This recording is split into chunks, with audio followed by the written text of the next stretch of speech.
Hello everyone and welcome to another video. Now this is Quake II and it released in December of 1997. It's so easy to run by today's standards that Steam's hardware requirements just state that you need a PC system. That's about it. It's an absolute classic, and since its original release over 20 years ago, it has retained an enthusiastic player base, which is why on the 6th of June this year, it received the remaster treatment, and best of all, the first 3 levels are free to play. This 20-year-old game now supports Nvidia's ray tracing technology. This then made it a perfect addition to my little Can It Run series, the one where we take old games, overhaul them graphically and see how well they perform on the same hardware that the original unmodded versions of the game would have run flawlessly on, just to see how performance differs. Speaking of differs, this video will be a little different to the others in the Can It Run series, because at first glance and without RTX enabled, this version of Quake II will still run on absolutely anything.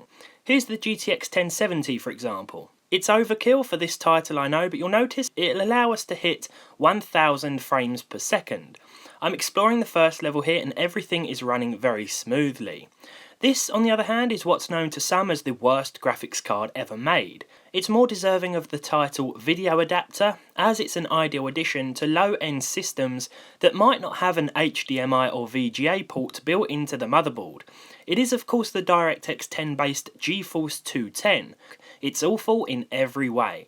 Even so, it still runs Quake II like a dream, with over 200 frames per second most of the time, at 1080p resolution with the highest settings, bar one exception, but we'll get onto that.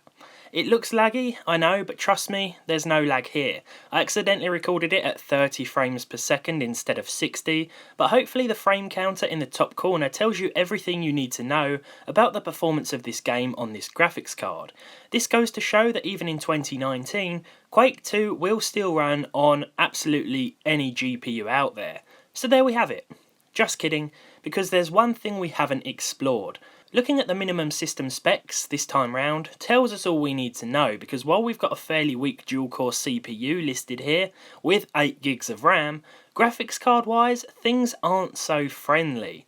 I don't own an RTX 2060, I'm afraid to say, but the interesting thing about the GTX 1070 is that it was included among the cards that received Nvidia's RTX update through drivers. This feature worked well with my 1070 in Battlefield 5, enhancing the weapon reflections and adding a new layer of realism to the look of the game. Sort of. It also meant that the frame rate was affected quite badly, but medium settings are still doable with reasonable FPS. The unassuming Quake II then must run like a dream, even on a card that doesn't support DXR natively. So let's flip the switch. Oh my gosh, a whole 6 frames per second. It really doesn't handle the RTX overhaul very well at all. I wasn't sure what to expect going into this, considering this isn't an RTX card, but I had a feeling this might happen. It seems that the minimum system requirements were more than just a guideline, they are literal. But surely we can make Quake II playable with ray tracing on a GTX 1070, right? I mean, dropping a few settings will surely do the trick. So, first things first, I kept the resolution at 1080p, but dropped the settings down to low, including switching off global illuminations, which, while it may mute some of the cool effects, should give us a nice frame rate boost. Well, a nice boost it is. I mean, it's way more than 6 if my mathematics skills don't deceive me, but we're still falling short of playable. For my next trick, I turned the resolution down to 720p, but switched global illuminations back up to medium, hoping that the resolution drop would allow us to enable some of the more intensive graphical features and get better results. This area really shows off some of the enhanced lighting effects, but the frame rate was still about the same. It's a shame because it looks fantastic, though it's still not enough to convince me to buy an RTX card just yet. Lastly, I kept the resolution, but dropped all of the settings, and this is what pushed us over 30 frames per second.